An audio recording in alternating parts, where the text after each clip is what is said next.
Hi friends, welcome to Ritheesh nighties. இப்போ நீங்கள் பார்க்குறது ஃபுல்லாகவே டபுள் எக்ஸலில் சென்டர் லாங் ஜிப்பு. கீழே ஃபுல்லாக உங்களுக்கு ஃப்ளீட்ஸ் வரும்.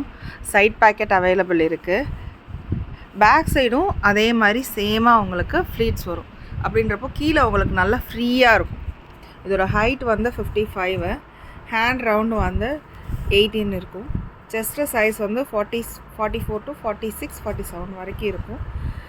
இது வந்து உங்களுக்கு நல்லா குர்த்தி மாடல்ன்றதுனால உங்களுக்கு ஸ்டொமக் அந்த இடத்துல ஃபுல்லாகவே உங்களுக்கு நல்லா ஃப்ரீயாக இருக்கும். டபுள் ஸ்டிச், ஓவர்லாக் எல்லா நைட்டிஸ்லையுமே உங்களுக்கு அவைலபிள் இருக்குது. அதோட வந்து உங்களுக்கு பேக்கெட், சைட் பேக்கெட்ஸ் எல்லா நைட்டிஸ்லையுமே பேக்கெட்ஸ் அவைலபிள் இருக்கும். உங்களுக்கு கலர் ப்ளீட் ஆகாது. குவாலிட்டி ரொம்ப நல்லாயிருக்கும். இதில் நிறைய டிசைன்ஸ் அவைலபிள் இருக்குது. வாட்ஸ்அப்லேயே அப்லோட் பண்ணுறோம். இன்ஸ்டாகிராம்லேயும் நாங்கள் வந்து ஃபுல்லாக வந்து வீடியோஸ் பண்ணுறோம், அப்லோட் பண்ணிகிட்ருக்கோம். சப்போர்ட் பண்ணுங்கள். தேங்க்யூ.